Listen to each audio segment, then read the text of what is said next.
성령으로 잉태하사 동정녀 마리아에게 나시고 본디오 빌라도에게 고난을 받으사 십자가에 못 박혀 죽으시고 장사한지 사흘 만에 죽은 자 가운데서 다시 살아나시며 하늘에 오르사 전능하신 하나님 우편에 앉아 계시다가 저리로서 산자와 죽은 자를 심판하러 오시리라. 성령을 믿사오며 거룩한 공회와 성도와 서로 교통하는 것과 죄를 사하여 주시는 것과 몸이 다시 사는 것과 영원히 사는 것을 믿사옵나이다. 아멘. 앉으셔서 472장입니다.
요한복음 9장 1절부터 7절입니다.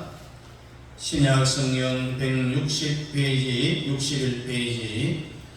요한복음 9장 1절부터 7절까지 우리 함께 읽겠습니다. 예수께서 길을 가실 때에 날 때부터 맹인된 사람을 보신지라. 제자들이 물어가르되 라삐여, 이 사람이 맹인으로 난 것이 누구의 죄로 인함이니까? 자기니까 그의 부모니까? 예수께서 대답하시되 이 사람이나 그 부모의 죄로 인한 것이 아니라 그에게서 하나님이 하시는 일을 나타내고자 하심이라. 때가 아직 낮음에 나를 보내신 이의 일을 우리가 하여야 하리라. 밤이 오리니 그때는 아무도 일할 수 없느니라. 내가 세상에 있는 동안에는 세상의 빛이로다. 이 말씀을 하시고 땅에 침을 뱉어 진흙을 이겨 그의 눈에 바르시고 이르시되 실로암 못에 가서 씻으라 하시니 실로암은 번역하면 보냄을 받았다는 뜻이라. 이에 가서 씻고 밝은 눈으로 왔더라. 아멘.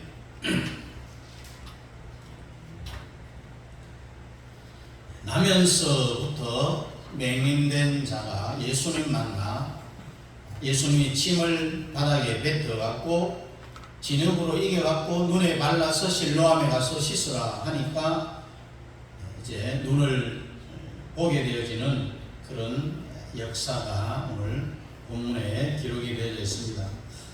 이제 우리는 창세기 1장 2장은 뱀의 활동이 없고 또 요한계시록 22장에도 뱀의 활동이 없습니다.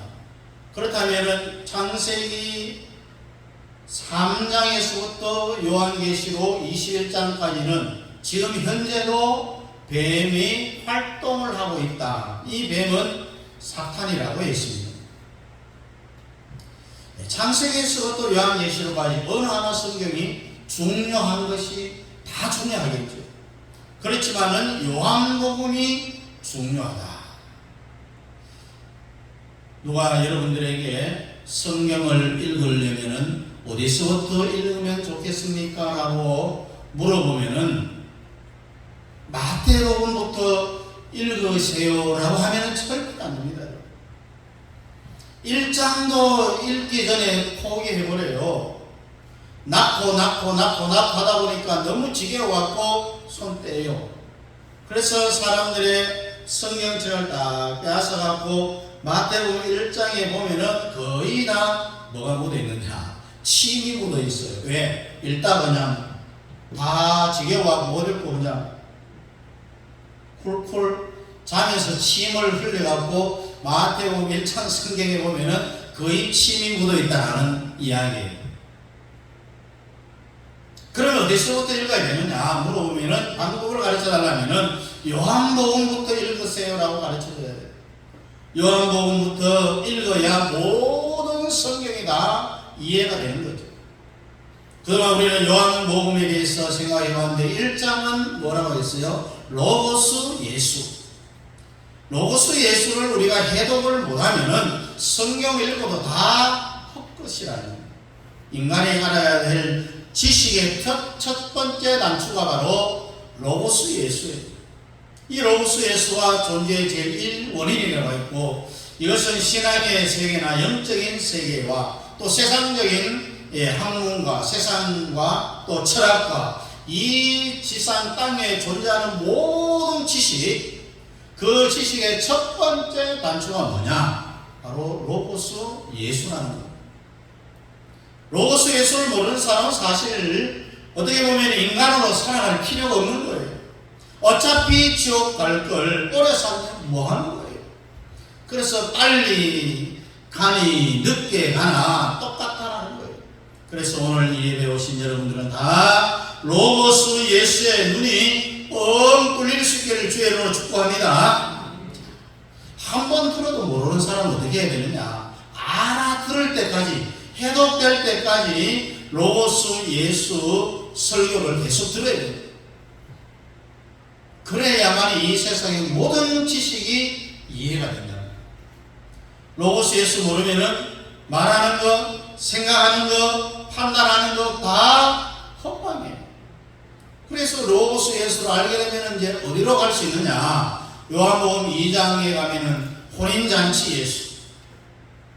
앞으로 여러분들의 남은 생애가 혼인잔치가 될 수 있기를 주의로 축복합니다. 이 혼인잔치가 되기 위하여서는 지식의 기초인 첫 단추인 로고스 예수를 알아야 된다.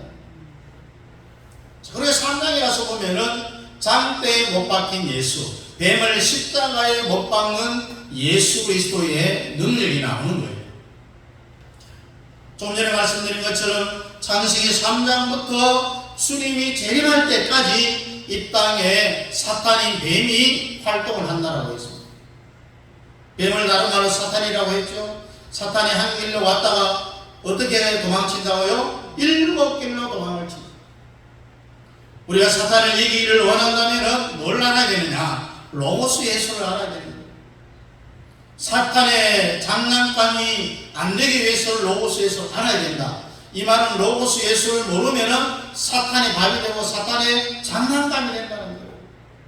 이래놓고도 사탄의 장난감이 되는 사람들이 많다는 거예요. 사탄을 십자가에 못 박아버려야 되는 거예요. 성경에 보니까 모세와 광야에서 뱀을 든 것 같이 인자도 들려야 하리라고 했습니다. 여기에는 양면성이 있는데 앞에서 보면은 뱀이 죽는 것이 보이는데 뒤에서 보면은 실제로 사탄이 죽는다라고 했습니다.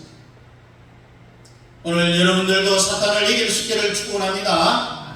그리고 사장에 가서 보니까 생수 예수에 대해서 우물가 수가성 사마리아 여인이 물길로 왔을 때에 포도포도 마르지 않는 생수를 주리라고 주님이 말했습니다. 오늘 여러분들도 포도포도 마르지 않는 생수를 받아 먹기를 주의 이름으로 축복합니다. 그리고 요한복음 5장에 가서 보니까 주님의 마음을 동하게 하자. 베데스다 예수에 대해서 말씀을 합니다. 계속해서 물이 동하는 것이 아니라 어느 날 갑자기 천사가 하늘에서 내려와서 물을 동하게 한다. 물을 움직이게 하면 거기에 가장 먼저 풍덩 빠지는 사람이 병의 종류 필요 없습니다. 병의 충함도 필요 없습니다. 많이 아프고 적게 아프고 죽을 병이도 상관없이 무조건 들어가는 그 즉시 병이 낫는다라고 했습니다. 오늘 여러분들이 앉은 이 자리가 베데스다 예수가 이루어지기를 축원합니다. 어떤 병이라 할지라도 한번 들어가면은 그 즉시 다 낫는 것처럼 오늘도 우리가 예수 안에 들어가면 다 낫게 되어 있다라는 사실이죠. 그리고 6장에 가서 보니까 성찬의 축복을 받자. 성찬식 예수.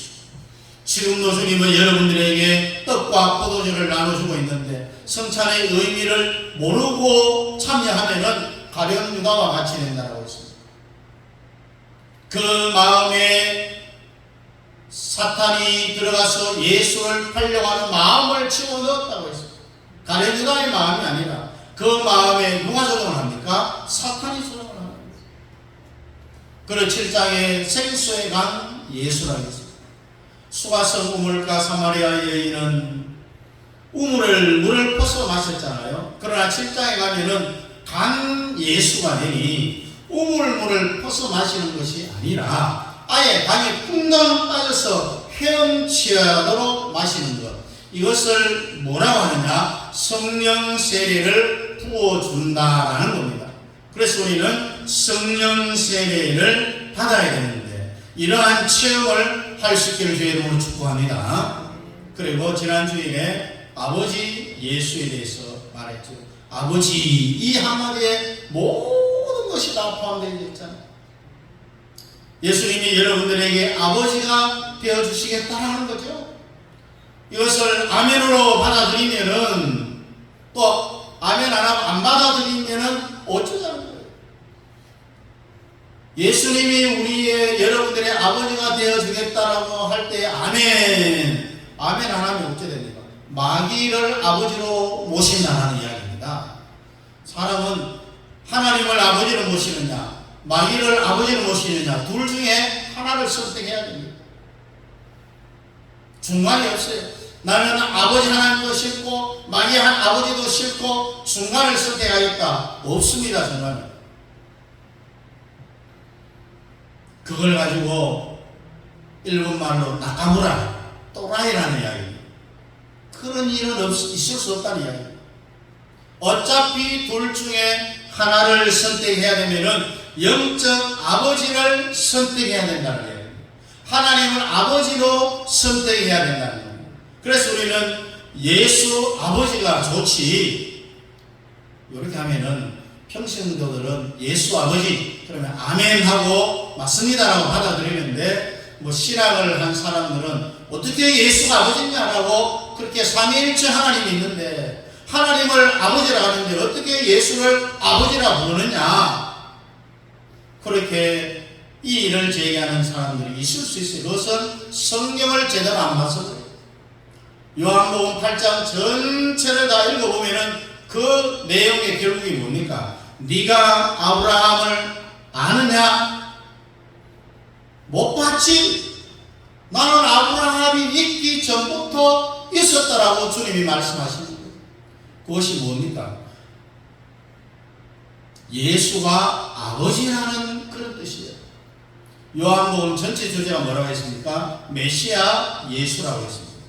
그러니 모든 장의 주제가 뭐냐? 다 예수 그리스도입니다. 그래서 오늘 드디어 이 9장에 보니까 실로암 예수를 말씀을 하고 있는데, 그 내용을 보면 하루는 주님이 길을 가시다가 태어날 때부터 맹인, 소경된 사람을 만났어요. 참 불쌍하죠? 앞을 못 보는 사람 너무너무 불쌍해요.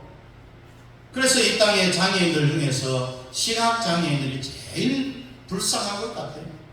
차라리 이 듣지 못하는 노마들, 그런 사람 괜찮아요. 눈을 뜨고 있으니 마음대로 갈 수가 있어. 나중에 못 들으면은 이 점자로 시각장애인처럼 아니면 수화를 해서 의사소통을 하는 걸 봤잖아요. 그래서 어쨌든 제일 참 불쌍하다라고 느끼는 것이 앞을 못 보시는 분, 시각장애인. 길을 가는데 날 때부터 소경된 사람을 만났어요.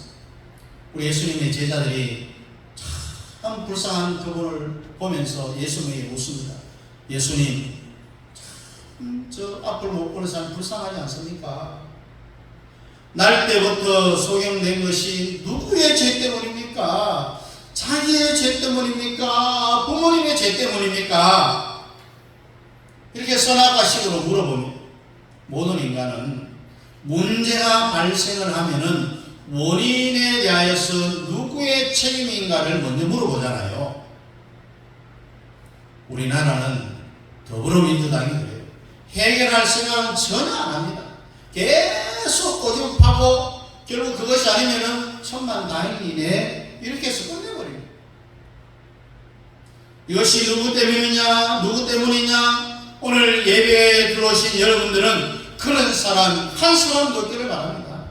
이미 이 사람은 날 때부터 앞을 못 보는 사람으로 태어난 것이 현실이잖아요. 그런데 그걸 가지고 책임이 누구 때문이냐, 누구 때문이냐고 하면은 나온 것은 뭐밖에 없어요? 원망밖에 없어요. 원망. 내가 왜 이렇게 태어났느냐라고 원망밖에 없어요. 예수님이 뭐라고 대답을 합니까? 부모의 죄가 아니다. 저 앞을 못 보는 소경의 죄가 아니고 태어날 때부터 소경된 것이 왜 그렇게 되었느냐? 그것은 바로 하나님의 영광을 위하여 그렇다. 다른 말로 표현하면 주님이 일할 자료를 하나님께서 만들어 주셔서 그 일을 이루므로 하나님의 영광을 돌리기 위한 것이다라고 했습니다. 주님의 대답은 아주 적극적이고 긍정적이고 또 미래지향적으로 진취적으로 대답을 하고 있잖아요. 앞으로 여러분들이 인생을 사는 데 있어서 가족 간에 그럴 수 있어요.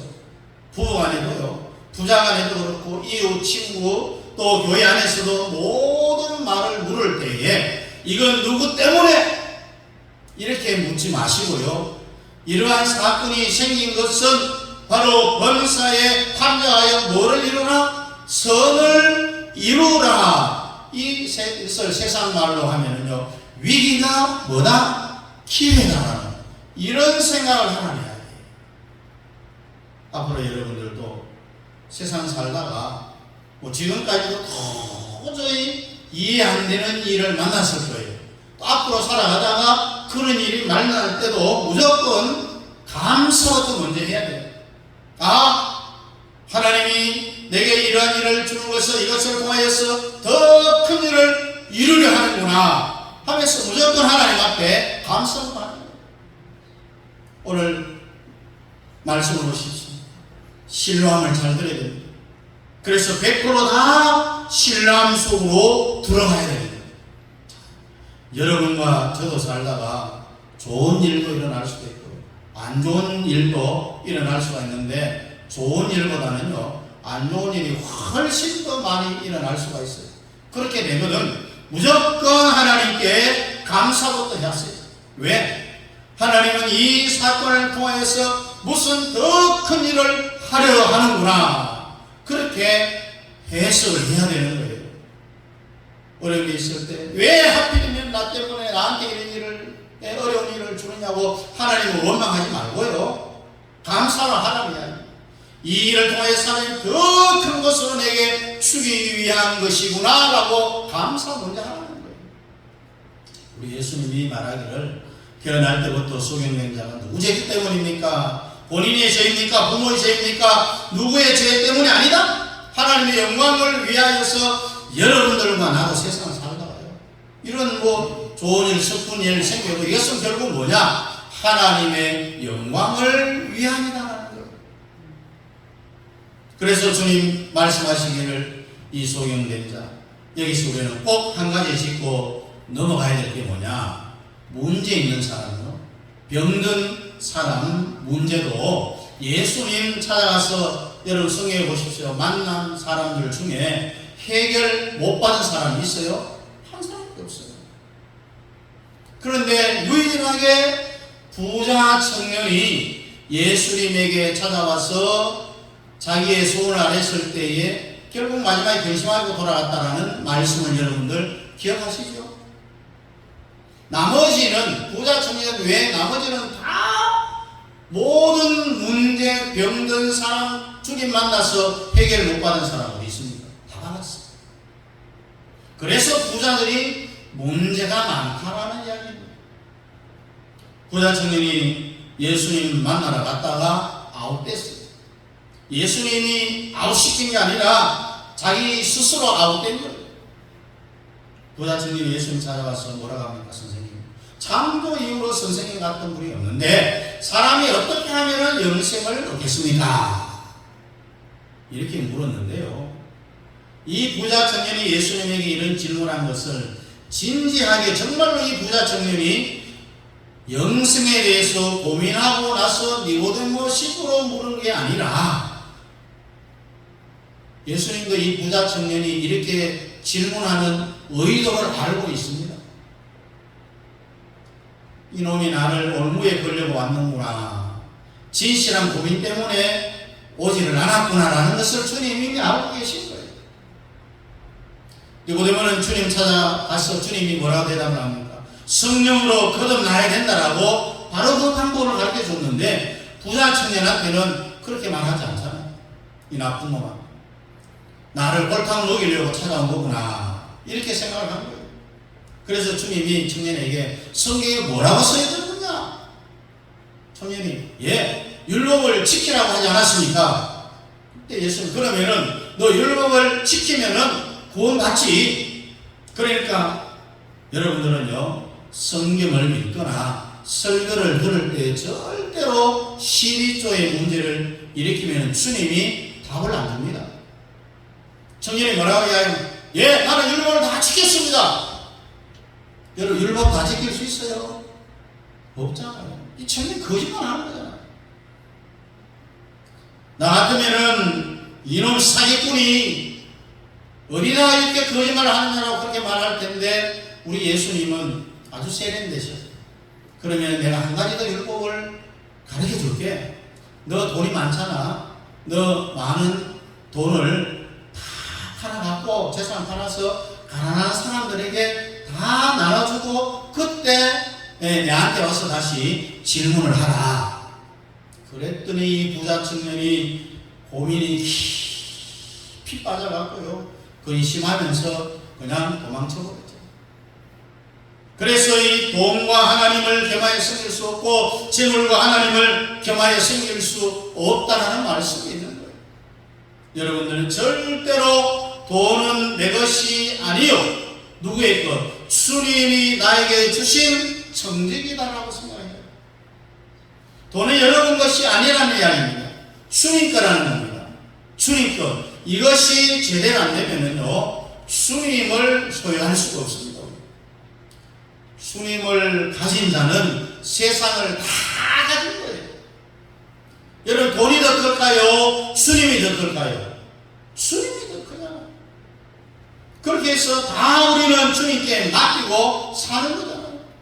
그래서 우리 예수님이 이제 날 때부터 소경된 이 사람을 고쳐주려고 성경에 아주 특별한 방법을 쓰고 있어요. 다른 사람에게는 우리 주님이 내가 원하노니 눈이 열려라 그렇게 말하면은 내 믿음대로 될지어다 다 해결되어졌습니다. 당사자의 그 믿음이 어느 정도의 수준이 되어졌을 때의 그 믿음으로 자신의 병이 치유되어졌습니다. 그런데 당사자에게 믿음이 약한 거예요. 이 날 때부터 소경된 이 청년이 자기의 믿음이 연약하다는 이야기입니다. 그래서 믿음이 연약한 자에게 내가 명령하는 내 눈이 열려라 이렇게 하면은 그 사람이 믿음이 약하기 때문에 예수님의 말씀을 못 받아들이는 거예요. 그래서 예수님이 뭘 쓰느냐? 보조 믿음을 사용하는 거예요. 그래서 오늘 본문에 말하면 침을 예수님이 땅에 뱉어갖고 진흙으로 이겨갖고 그것을 눈에다가 그냥 발라주면서 실로암에 가서 씻으라. 여기서 잘 들어야 돼요. 한번 물어봅니다. 예수님이 땅에 침을 탁 뱉어가고 진흙을 이겼는데 그 예수님의 침이 특효약이 있을까요? 없을까요? 없지요. 그냥 침은 침이에요. 예수님의 침이나 여러분들의 침이나 똑같아요. 침 자체에 약 효과가 있는 게 아니라 침을 뱉어갖고 어떻게 했어요? 진흙을 이겨서 눈에다가 발랐는데 왜 그렇게 했느냐? 우리 사람들은 자연 속에서 태어나서 자연 속에서 인생을 살아가서 우리가 꼭 뭘 발라야 낫는다라고 하는 그런 생각이 팍 잡혀져 있어요. 우리 연세 드신 어른들요, 별로 아픈 것도 아닌데 꼭 약을 먹어야만이 안 아프다라고 하는 그런 마음의 위안을 받는, 뭘 먹어야 안 아프다라는 그런 생각을 하고 있어요. 뭘 발라야 낫는다라는 그런 생각을 하고 있기 때문에 이게 완전히 체질화가 되어 있어요. 그래서 주님은 이 사람의 믿음을 더 높여갖고 그의 믿음을 통해서 눈을 뜨게 하기 위한 보조 믿음을 사용하는데 그게 뭐냐? 침을 땅에 뱉어갖고 진흙을 희겨갖고 눈에 발라줍니다. 그리고 실로암에 가서 씻어라. 그러면 이 날 때부터 앞을 못 보는 사람이 예수님이 이 발라준 이 진흙을 갖고 앞을 팍 걷어보면서 실로암까지 찾아가잖아요. 그 찾아가는 도중에 그 사람의 믿음이 커지는 거예요.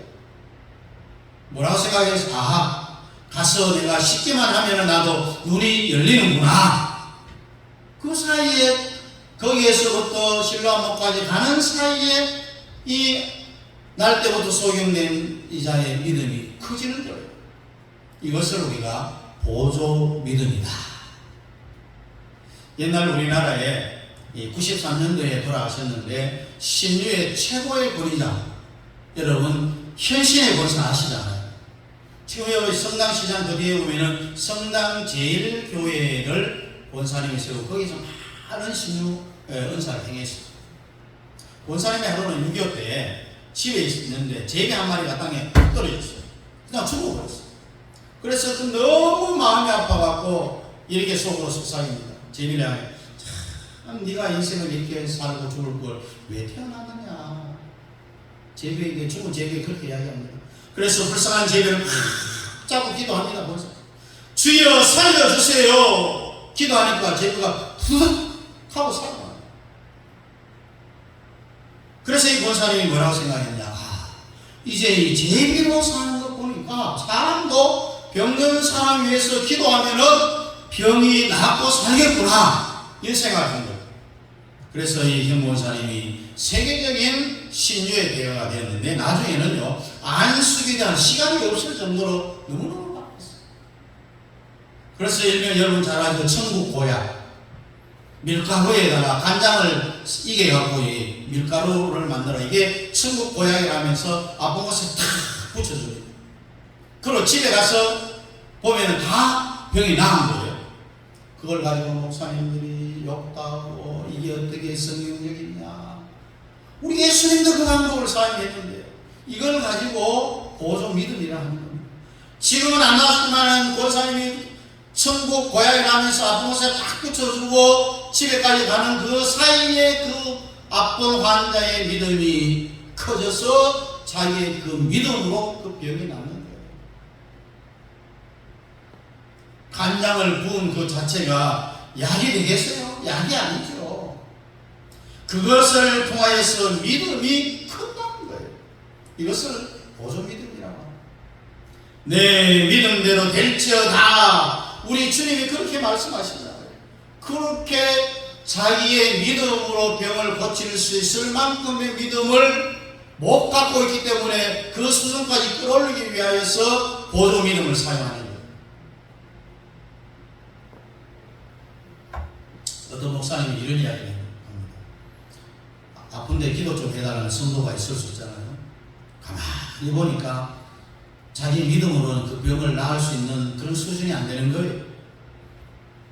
그래서 그냥 미신적인 방법을 한번 받아보려고 하는 거예요. 이 기도 아픈 사람이 목사님에게 기도받으러 기도받고 나으면 감사하고 안 나아도 그만 믿져봐야 번전이다 이런 식으로 오는 거예요. 미신적인 방법으로. 그래서 그 목사님이 믿음을 키우기 위하여서 기도받으러 온 성도에게 죄송하지만은 교회 마당을 5바퀴 돌고 오면 내가 안수기 해주겠다. 1바퀴, 2바퀴, 4바퀴, 5바퀴 돌면서 5바퀴를 내가 돌아야 내 병이 낫겠구나라는 그런 생각을 하면서 돌면서 없었던 부족했던 믿음이 커지는 거예요. 교회를 5바퀴 돌면서 다 그런 게 아니죠. 가끔가다 그런 거예요. 그래서 믿음 있는 사람은 바로 기도하죠. 그러나 믿음이 부족한 사람은 이런 보조 믿음을 사용해서 믿음을 끌어올려갖고 기도해서 병 낫게 해준다는 거예요. 그래서 신랑으로 가는 날 때부터 소경된 이 사람이 예수님이 침에다 진을 이겨갖고 발라준 것을 정말 이 사람이 믿음이 없었으면은 그렇지 않아도 이 눈꺼풀이 덮여서 안 보이는데 거기에다가 흙까지 갖다 붙여버리니까 더더욱 힘들잖아요. 그래서 여러분들은 하나님의 말씀에 순종해야 됩니다. 뭐 이런 거 붙여라 가면서 떼버리고 예수님의 말씀에 순종 안 했으면 그 사람은 눈을 못 떴어요. 순종하니까 힘들어도 결국은 눈을 뜨게 되잖아요. 성경을 보면은 이런 일이 너무 많잖아요.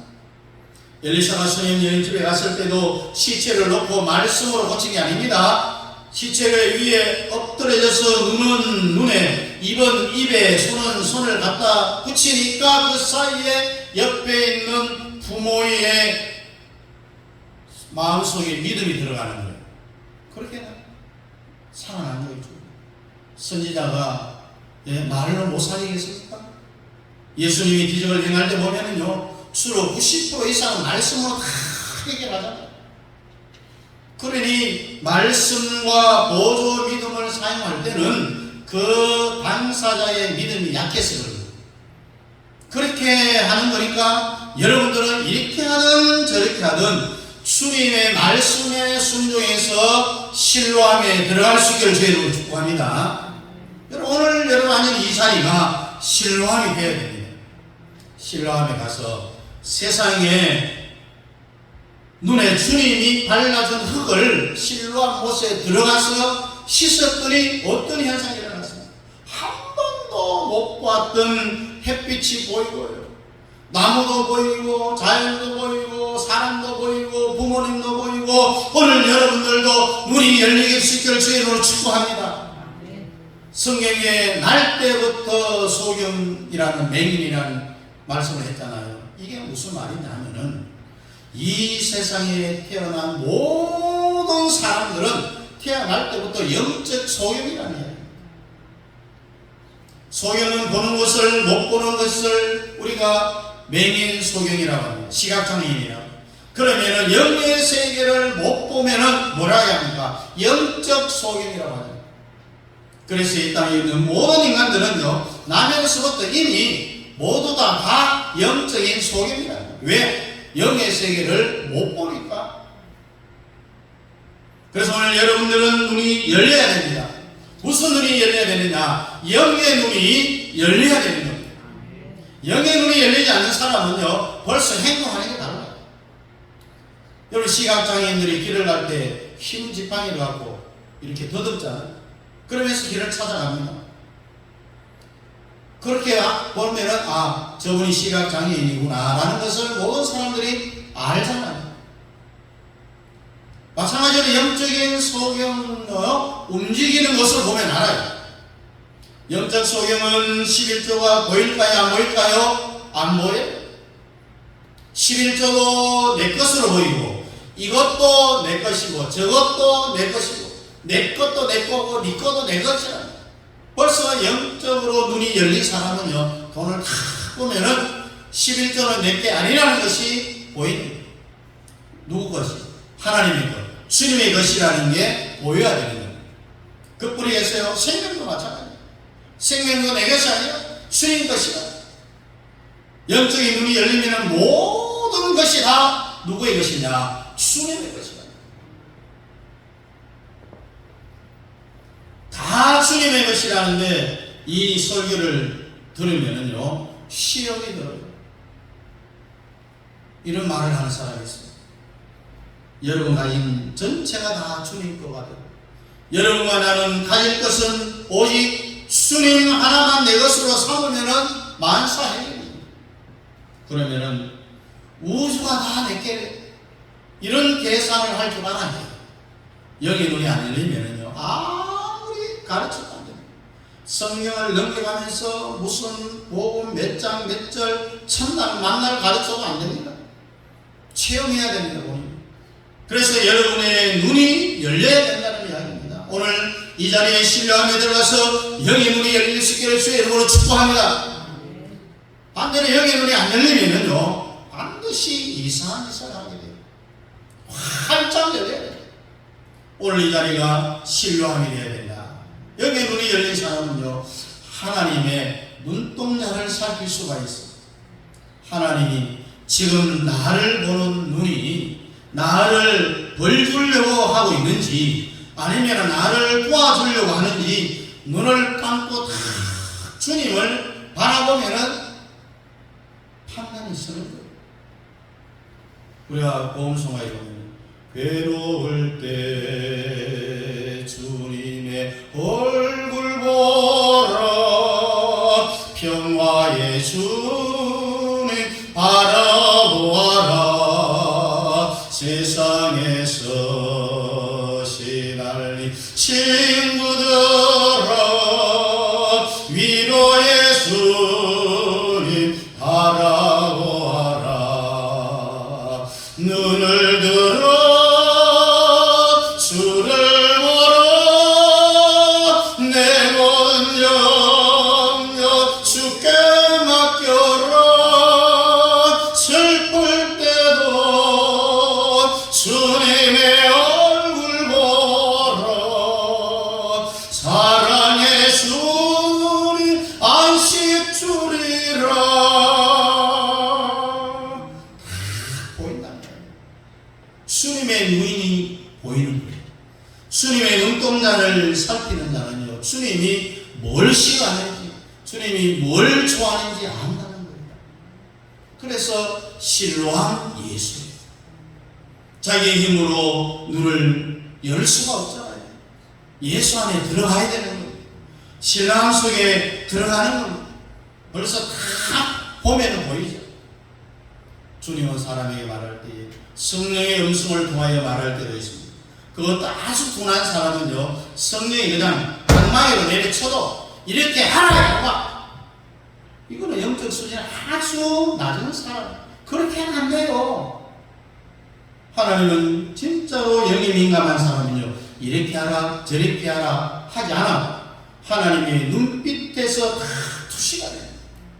이사야와 같이 누가 나를 위해 갈구했잖아요. 그럴 때 하나님이 사람을 향하여서 자기의 뜻과 원하는 것을 다 투사해버립니다. 그러면 기도 중에 주님을 바라보면 알아차립니다. 아, 주님이 이렇게 해주기를 원하는구나. 이것이 바로 영적 수준이 높은 사람, 영적으로 민감한 사람이에요. 이 사람은 신령함에 들어가본 경험이 있는 사람이라는 거죠. 벌써 하나님의 명령 안 들어도요, 성경을 읽고 성경 구절을 통해서 방망이로 안 맞아도 기도 중에 다 주님 쳐다보면은 주님의 뜻을 읽어낼 수가 있는 거예요. 누가 나를 위해 갖고 벌써 보이는 거예요. 그래서 인간이 한 번밖에 살 수 없는 이 세상에서 영적 소경으로 더듬다간 인생을 해가지 말고요. 오늘 이 시간 여러분들은 신뢰한 예수 속에 들어가서 영의 눈이 활짝 열려서 기도에서 방기도하고 말이에요. 이 성경을 읽어보고 누구한테 상담을 하고 목사님 하나님의 뜻이 뭘까요? 그렇게 하지 않아도 눈만 감고 주님만 다 쳐다보면은 아, 이렇게 하는 것이 주님의 뜻이구나 딱 보인다는 거예요. 우리 말씀을 통하여서 날 때부터 소경됩니다. 우리 날 때부터 다 영적인 소경이라고 했습니다. 그래서 신령한 못에 들어가서 씻어서 우리의 영안이 열리는 그래야 체험하고 눈을 다 감고만 있어서 주님의 뜻이 무엇인지 알고 주의 영광 위하여 살아갈 수 있는 저와 여러분들 다 될 수 있기를 주님의 이름으로 축복합니다. 기도하겠습니다. 하나님 아버지, 실로암에 가서 씻었을 때에 눈이 열려 모든 만물을 바라본 것 같이 날 때부터 영적인 소경인 우리가 예수 안에 들어가서 예수를 나의 구주로 삼고 주님 한 분만으로 만족해 할 때에 영적인 이 소경이 다시 눈을 밝혀서 하나님의 영광을 드러내기를 원합니다. 주님의 눈을 열어주시옵시고 더 이상 영적인 소경으로 살아갈 수는 없지 않습니까? 오늘 이 시간 예수님이 나의 실로암이 되어주셔서 우리의 영적인 눈이 활짝 열리게 하여 주시옵소서. 예수님 이름으로 기도하옵나이다. 아멘. 다같이 일어나서 2장입니다.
지금은 교회 머리가 되시는 우리 주 예수 그리스도의 은혜와 우리 아버지 하나님의 놀라우신 선하심과 성령 하나님의 유교통 역사하시 영적인 소경된 내 자신이 신뢰한 못에 가서 씻어 영적인 눈이 밝아져 우리 아버지 하나님의 영광을 드러내는 귀한 믿음의 삶을 살아가기를 원하는 사랑하는 성도들 머리머리 위에와 가정과 자녀들과 직장과 기업 위에와 협력하는 선교사님들의 선교 사역과 도와준 자녀들 머리 위에 이제로부터 영원토록 함께 있을지어다. 아멘.